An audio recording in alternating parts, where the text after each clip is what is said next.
வெண்ணிலாவுக்கும் விஜய்க்கும் கல்யாணம் அப்படின்னு சொல்லிட்டு வெண்ணிலா கிட்ட சொன்னோன்னே வெண்ணிலா ரொம்ப சந்தோஷப்படுறாங்க. அடுத்து அதுக்கு ஆக வேண்டிய ஏற்பாடு எல்லாமே பண்ணணும் அப்படின்னு சொல்லிட்டு திட்டம் போடுறாங்க. அதன்படி பசுபதி சொல்கிறாரு, அன்பரசு ஒரு பொய் சொல்ல போகிறாரு வெண்ணிலா, நீ தான் அட்ஜஸ்ட் பண்ணிக்கணும்னு அதிர்ச்சி அடைகிறாங்க வெண்ணிலா. என்ன அங்கிள் நீங்கள் என்ன சொல்கிறீங்கன்னொன்னே, இந்த மாதிரி அவர் தானே உன்னை அமுச்சு விட்டார் ஊரை விட்டு, ஆனால் அதுக்கு உங்கள் ஆக்சிடெண்ட்டுக்கு காரணமே விஜய் தான் சொல்ல போகிறாரு அப்படின்னோடனே அதிர்ச்சி அடைகிறாங்க. இதெல்லாம் எப்படி அங்கிள், விஜய் இதுக்கெல்லாம் எதுவுமே காரணம் இல்லையே, எப்படி நான் இதை ஒத்துக்க முடியும் அப்படின்னு வெண்ணிலா சொல்கிறாங்க. இங்கே பாருமா, நீ ஒத்துந்தான் ஆகணும், அப்படி ஒத்துக்கலைன்னா உன் கல்யாணம் நடக்காது, இதை வச்சு தான் மிரட்டி உனக்கு கல்யாணம் பண்ணி வைக்க போகிறோம், ஏன்னா விஜய் கண்டிப்பாக கல்யாணத்துக்கு சம்மதிக்க மாட்டான் அப்படின்னோடனே அதிர்ச்சி அடைகிறாங்க வெண்ணிலா. சரி அங்கிள், நீங்கள் சொல்கிற மாதிரி நான் கேட்குறேன், எனக்கு விஜய் கிடைச்சா போதும் அப்படின்னு சொல்லிட்டு வெண்ணிலாவும் சொல்கிறாங்க.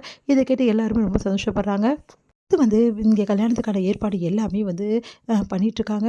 அப்போ விஜய்கிட்ட வெண்ணிலாவே பேச சொல்கிறாங்க. இங்கே பாரு வெண்ணிலா, நீ என்ன பண்ணுவியோ ஏது பண்ணுவியோ தெரியாது, விஜய் இங்கே ஆகணும், எப்படியாவது பேசி விஜயை வர வச்சுடு, அதுக்கப்புறம் வந்துட்டோன்னா ஈஸியாக உன் கழுத்தில் தாலி கட்ட வைக்க வேண்டியது எங்களோட பொறுப்பு அப்படின்னோடனே சரின்னு சொல்லிட்டு வெண்ணிலாவும் ஒத்துக்கிறாங்க.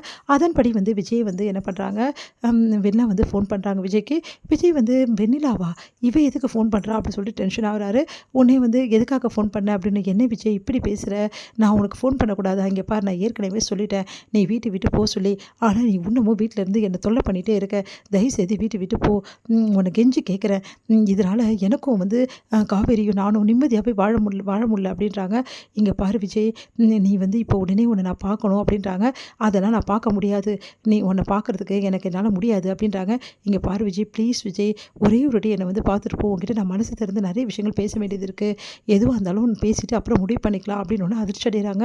நீ என்ன சொல்கிற அப்படின்னா, ஆமாம் கடைசியாக உங்ககிட்ட பேசணும்னு நினைக்கிறேன், நீ என்ன சொல்கிற வெண்ணிலா அப்படின்னு. இங்கே பாரு, நீ ஒரு வேளை வரலன்னா அடுத்த நொடி நான் அந்த உயிரோடு இருக்க மாட்டேன், அப்படின்னா நீ வருவியா வரமாட்டியா நீயே யோசிச்சுக்கோ அப்படின்னு. இங்கே பாரு வெண்ணிலா, நீ இந்த மாதிரிலாம் மிரட்டக்கூடாது, ரொம்ப பெரிய தப்பு அப்படின்றாரு. இங்கே பாரு, நான் இந்த உலகத்தில் இருக்கணுமா வேணாமா நீ தான் முடிவு பண்ணோம், இங்கே பாரு நீ எங்கே இருக்க அப்படின்னு, கோயிலில் இருக்க, நேராக வா அப்படின்னு சொல்கிறாங்க. சரின்னு சொல்லிட்டு விஜயும் ரொம்ப பதட்டம் அடைகிறாரு. உடனே கோயிலுக்கு போய் பார்க்குறாரு. கோயிலுக்கு போனால் இங்கே யாருமே இல்லை, என்ன யாருமே இல்லை அப்படின்னு சொல்லிட்டு பார்க்கும்போது பார்த்தா எல்லா கும்பலுமே அங்கே இருக்க. அதிர்ச்சி அடைகிறாரு. கோயிலில் கல்யாணத்துக்கான ஏற்பாடு பண்ணிகிட்ருக்காங்க. இங்கே வெளில பட்டு சாரிலாம் கட்டி ரெடியாக இருக்காங்க. அதே மாதிரி எல்லாமே பசுபதியோட கும்பல், அதுக்கப்புறம் அவங்க சித்தப்பா எல்லாருமே இருக்காங்க. இதை பார்த்து விஜய் செம்மையாக டென்ஷன் ஆகிறாரு. உடனே விஜய் அப்படியே வெளில கேட்குற, என்ன வெண்ணிலா இதெல்லாம் அப்படின்னு சொல்லிட்டு கேட்குறாரு. அதுக்கு இங்கே பாரு விஜய், உன்னை நான் தான் வர வச்சேன்ல, எதுக்குன்னு சொல்கிறேன், நீயும் நானும் கல்யாணம் பண்ணிக்க போகிறோம், இப்போ நீ என் கழுத்தை தாலி கட்டுற அப்படின்னு அதிர்ச்சி அடைகிறாரு விஜய். நீ என்ன சொல்கிற அப்படின்னு. ஆமாம் விஜய், உனக்கும் எனக்கும் கல்யாணம், அதுக்கான ஏற்பாடு எல்லாமே பண்ணியாச்சு அப்படின்னு. வாங்க மாப்பிள்ள, சீக்கிரமாக வெண்ணை கழுத்தை தாலி கட்டுங்க அப்படின்னு அதிர்ச்சி அடைகிறாங்க.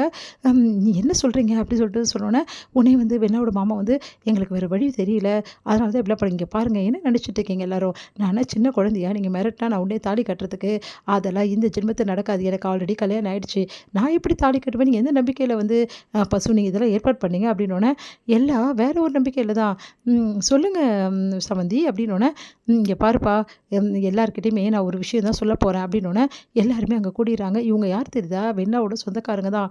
இங்கே பாருங்கள், வெண்ணாவோட அப்பா அம்மா இறந்ததுக்கு யார் காரணம்னு சொல்ல போகிறேன் தெரியுமா, நீ தான் காரணம்னு சொல்ல போகிறேன் அப்படின்னும் அதிர்ச்சி அடைகிறாரு. என்ன நினச்சிட்டு இருக்கீங்க, நான் எப்படி காரணம் அப்படின்னோடனே, அப்படி தான்ப்பா இவங்களுக்கு எல்லாருக்கும் நான் சொல்ல போகிறேன், அப்படி நான் சொன்னோன்னே என்ன நடக்கும் தெரியுமா, உன்னை போலீஸ் அரெஸ்ட் பண்ணிட்டு போவோம், அதுக்கப்புறம் என்ன நடக்கும், ஒன்றுமே நடக்காது, இந்த கல்யாணம் நடக்கலைனாலும் பரவாயில்ல, ஒன்று அரெஸ்ட் பண்ணிவிடுவாங்க, அப்புறம் உன் கதை என்னென்னு பார்த்துக்கோ, அப்புறம் உன்னை எல்லாரும் என்ன சொல்லுவாங்க தெரியுமா, நீ இந்த சமுதாயத்தில் வாழணுன்னா ரொம்ப கஷ்டம், உன்னோட ஸ்டேட்டஸ்லாம் என்ன ஆகுன்னு யோசிச்சுக்கோ அப்படின்னு அதிர்ச்சி அடைகிறார் விஜய்.